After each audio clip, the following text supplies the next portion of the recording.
Hello दोस्तों, स्वागत है एक बार फिर से आपके मेरे चैनल पे लीगल इज 127 पे। दोस्तों, आज की वीडियो में मैं बात करूंगी, जब भी पति पत्नी में डिस्प्यूट होता है, कोई भी कॉमन डिस्प्यूट हो किसी भी बात को लेके, तो पत्नी मायके जाके बैठ जाती है। फिर उसके घर वाले जो भी है उसको शिक्षा देते हैं, ज्ञान देते हैं। फिर वो घरेलू हिंसा केस कर देती है पति पर, अपने ससुराल वालों पे, अपने सास ससुर पर, चाहे वो 498 का केस हो, डीवी का केस हो। अब वो पुलिस में जाए या मीडिएशन सेंटर में अगर उसको भेजा जाता है कोर्ट के थ्रू, जो भी है, अब पति पे वो ये किया जाता है कि फोर्स किया जाता है कि वो पत्नी को वापस घर रख ले, सुलह जो भी है समझौता करके किया जाता है। अब वो पुलिस भी जाएगी, जो भी ये कंप्लेन करेगी, वहाँ पे भी पुलिस वाले भी पति को फोर्स करेंगे। कोर्ट में भी जाना है तो मेडिसिन सेंटर में जाएगी, काउंसलिंग के लिए भेजा जाएगा, तो यही कहा जाएगा कि भाई आप समझौता करके सुलह करके पत्नी को वापस घर ले जाओ, अपना जीवन अच्छे से बिताओ। क्योंकि हमेशा कहीं पे भी जाएंगे पति को ही फोर्स किया जाता है कि आप ले जाओ पत्नी को, कोई बात नहीं, दोबारा से जान, तो ये फोर्स किया ही जाता जबरदस्ती। अब जो पत्नी आपके साथ या आपके माता पिता के साथ, जो भी अभी वो वृद्ध है, मतलब इस एज में है नहीं, उनके साथ क्रूरल्टी करती है, आपका जीना हराम कर रखा है, माता पिता के साथ गाली गलौज करना, बहुत तरीके से जिंदगी बर्बाद करी, और वो ऊपर से पुलिस थाने चली गई, कोर्ट कचहरी चली गई, ऊपर से आपको फोर्स किया जाता है कि आप रख लो, और ऐसे ऐसे केस करना जो आपने किया ही ना हो। तो उस सिचुएशन में जब फोर्स करती है तो ऑब्वियसली कि इस तरीके से मेरे साथ क्रूरल्टी की गई, पति यही सोचता है, या मेरे माता पिता के साथ किया गया, तो वापस कैसे रख लिया जाए। तो इस वीडियो में बात करूंगी इस सिचुएशन में आपको क्या करना चाहिए। तो वीडियो में एंड तक बने रहिएगा पूरी जानकारी के लिए। चैनल पर नए जुड़े हैं तो चैनल को लाइक करना, शेयर करना, सब्सक्राइब करना बिल्कुल मत भूलिए, और साथ ही बेल आइकन दबा दीजिए ताकि आपको टाइम टाइम पे मेरे वीडियो की नोटिफिकेशन मिलती रहे। तो चलिए बात करते हैं अपने टॉपिक की ओर में। क्योंकि बहुत सारे हस्बैंड के साथ यही होता है, जब भी पति पत्नी में डिस्प्यूट होता है, पत्नी चाहे, जैसे मैं हमेशा कहती हूँ, वो ईगो के लिए या बदला लेने की भावना में ही वो क्या करती है, भाई छोटी छोटी बातों को इतना बड़ा डिस्प्यूट बना लेती है कि पूछो मत, और फिर वही झूठे झूठे एलिगेशन लगाना, झूठे केसेस करना, झूठे आरोप लगाना। अब उसके बाद फिर अगर जाती है तो वही चीजें है, उसी की तरफ से सुना जाता है।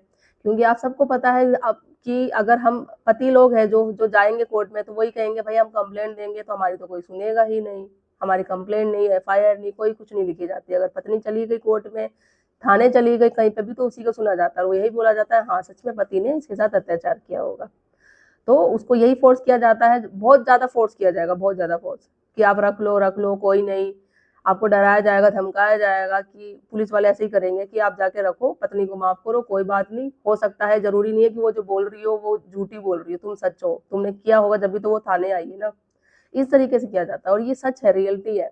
और आपके साथ अगर ये चीजें हो रही है, आपको पता होगा ये सारी चीजें, तो फिर उसके बाद भाई जबरदस्ती फोर्स करना, क्या करना है। तो इस सिचुएशन में आपको क्या करना चाहिए।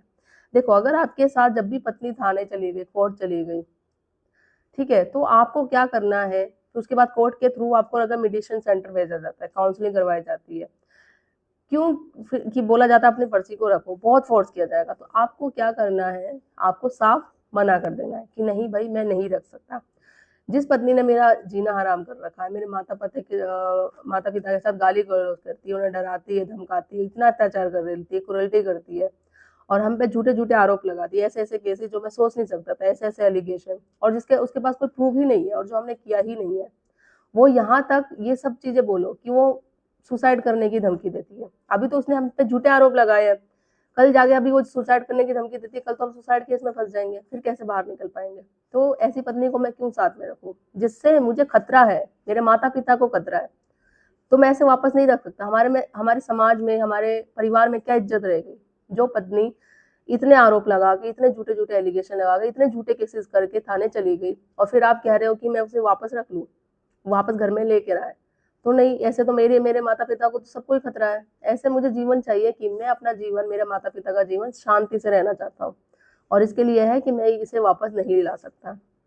अगर छोटी चीजें होती, वही अंडरस्टैंडिंग होती दोनों की, अगर वो घर बसाना चाहती, मेरे साथ रहना चाहती, तो ये सारी चीजें नहीं करती। इतना सब होने के बाद फोर्स किया जा रहा है कि रखो, तो वो पॉसिबल नहीं है। आप क्लियर मना कर दो। और आपको ये बात बता दो, मेडिटेशन सेंटर में ना आपको, आप पे बहुत फोर्स किया जाएगा, बहुत फोर्स किया जाएगा रखने के लिए। अगर आपको लगता है, वैसे तो आप क्लियर मना कर दो, अगर 1% चांस लगता है तो आप अपनी शर्तें रखो।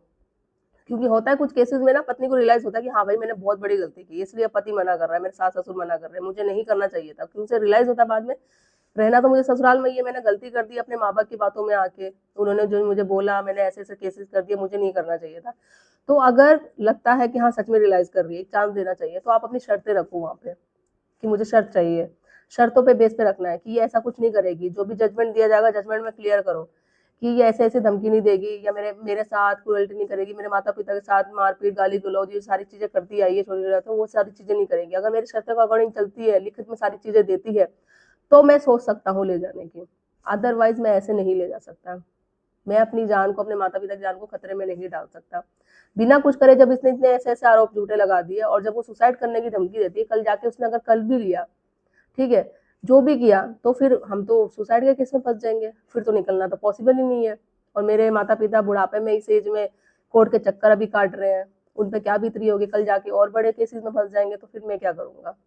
मेरी तो जिंदगी बर्बाद, मेरे माता पिता की जिंदगी बर्बाद। तो ऐसे सिचुएशन में आप मना ही कर दो, और अगर फोर्स करते हैं तो जो मैंने कहा है उस कंडीशन में अपनी शर्त रखो, उस शर्त के करो। अगर सच में पत्नी को रियलाइज हो रहा है, सच में अगर वो अपनी गलती पे जो उसने किया शर्मिंदा है, तो वो लिख के देगी, वो कह दे कि हाँ मुझे कोई प्रॉब्लम नहीं। और ये भी साथ में बोलो आप, जो भी उसने झूठे केसेस किए हैं यहाँ पे, वो सारे वापस ले। सच में अगर पत्नी को गलती का एहसास हुआ है ना, और अगर आपके साथ रहना चाहती है, वो लिख के भी देगी, और जो उसने केसेस झूठे किए हैं वो वापस भी लेगी। और अगर नहीं, पत्नी को पता है कि उसने जो आरोप लगाए हैं, जो भी वो एलिगेशन लगा रही है, झूठे केसेस जो किए हैं, कोर्ट सबूत मांगता है, उसके पास सबूत है नहीं, और वो इसलिए आना चाहती है वापस आपके पास सबूत के लिए, एविडेंस उसको बनाना है, ठीक है। तो इसलिए, और जब आप अपनी शर्त रखोगे ना, वो क्लियर मना कर देगी, नहीं नहीं मैं क्यों लिख के दूं भाई ऐसा। वो यही बहाना बनाएगी कल जाके, नहीं सच में आप मेरे साथ मारपीट करोगे, मुझे घर से तो अभी निकाल दिए, पता नहीं क्या करोगे, तो मैं क्यों लिख के दूं। मैं कैसे, ठीक है वापस अभी नहीं लूंगी, जब मुझे लगेगा जब ले लूंगी। तो आप समझ जाना कि वो, उसको गलती का कोई रियलाइज नहीं है, वो सच में नहीं रहना चाहती है, वो बस उसका एक प्लान है। वो क्या है कि उसको एविडेंस रखने हैं कोर्ट में, सबूत पेश करना है, ठीक है। तो ये चीजें तो आप क्लियर मना ही कर दो। अगर रहना होगा तो वो आपकी हर एक शर्तों पे, हर एक कंडीशन पे चलेगी, तो फिर आपको चांस देना चाहिए उस समय, ठीक है। तो ये चीजें, और दूसरा ये कि जब भी पत्नी आपसे लड़ाई झगड़ा करके मायके चली जाती है, ठीक है, तो उसी समय आप पुलिस में कंप्लेन करो, एक एप्लीकेशन दो कि मेरी पत्नी ने, डेट है ये, जो भी सारी चीजें लिख के मेंशन करो कि ये छोड़ के घर छोड़ के चली गई है, जो भी सामान लेके गई है वो सारी की एक लिस्ट बना, वो दो, चाहे वो ज्वेलरी हो, घर का कोई भी सामान हो, जो भी चीजें है उसको, कपड़े से लेकर कोई भी चीजें, कि ये सारी चीजें लेके वो चली गई है। अब आप बोलेंगे भाई पुलिस में जाते हैं, पुलिस वाले तो हमारी सुनते नहीं है, कोई कंप्लेंट लिखेंगे ही नहीं, एफआईआर लिखेंगे ही नहीं, क्योंकि पतियों की कोई सुनता नहीं है।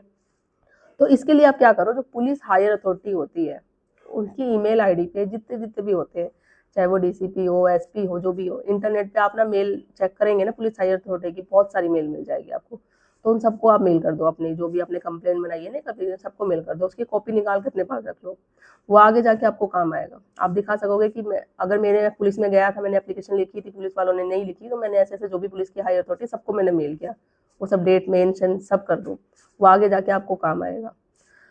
और सेकंड थिंग कि अगर फिर इतना सब कुछ होने का आपने मना कर दिया, फिर 2 साल हो गया, आपकी पत्नी आपके साथ नहीं रह रही है, तो उस बेस पे आप तलाक की पिटीशन फाइल कर सकते हैं, रजिस्ट्रेशन के बेस पे। बट ऐसे नहीं है कि 2 साल से अधिक हो गया, आप सिंपल जाओगे, बोलोगे 2 साल से मेरी पत्नी रह ही नहीं रही है, मुझे तलाक दे दिया जाए। वो आपको प्रूव करना पड़ेगा कि आपने साथ में रखने के लिए क्या प्रयास किया है।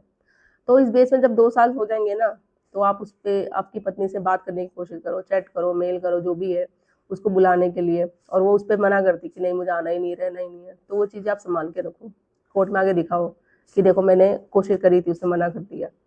सेक्शन 9 का भी केस करो वापस बुलाने के लिए, फिर वो मना कर देती है तो उसकी डिग्री मिल जाती है, ये भी आप प्रूव कर सकते हो। तो इस बेस में फिर आप रजिस्ट्रेशन के बेस पे तलाक की पिटीशन फाइल करोगे ना, तो आपको मिल जाएगा।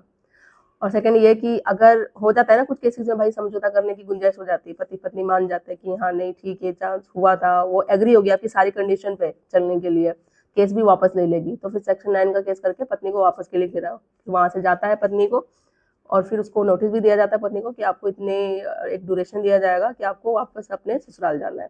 तो ये चीज़ वापस बुलाने के लिए आप कर सकते हैं। बाकी जो चीज़ें हैं, अगर सेम जैसे मैंने बताया, बहुत ज़्यादा प्रॉब्लम हो गई है, पत्नी ने आपका जीना हराम कर दिया है आपके साथ, मतलब एक होता है ना कि मेंटली फिजिकली बहुत टॉर्चर कर दिया आपको, आपके माता पिता को गाली गलौज करती है, झूठे पे झूठे आरोप, झूठे केसेस लगा दिए, तो फिर उस सिचुएशन में आपको, आप क्लियर मना कर दो। जितना भी आपको फोर्स किया जाता है, आपको मना ही करना है। इससे ये होगा आप अपनी जिंदगी अच्छे से बिता पाएंगे, आपके माता पिता जो अभी जो एज है उनकी, बेचारे बुढ़ापे की एज में, वृद्धि समय में उसको इतना कष्ट झेलना पड़ रहा है, तो आप ही तो है ना कि आपको देखना अपने पेरेंट्स को।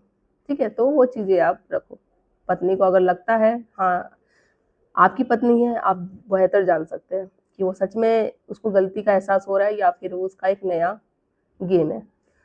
तो आई होप गाइज आपको वीडियो समझ में आई होगी। अच्छी लगी तो ज़्यादा से ज़्यादा लोगों तक शेयर करिए ताकि और भी लोग तक पहुँचे और उन्हें भी हेल्प मिल सके। और जैसा कहा है उसके अकॉर्डिंग आप चलिए, डेफिनेटली आपको हेल्प मिलेगी मिलेगी। कुछ क्वेरी हो, कुछ आपको हेल्प चाहिए तो कमेंट में करके बता सकते हैं। और मेरी वीडियो को लाइक करना, शेयर करना, सब्सक्राइब करना बिल्कुल मत भूलिए। जल्दी मिलती हूँ मैं ऐसे इन्फॉर्मेटिव वीडियो के साथ, तब तक के लिए थैंक यू।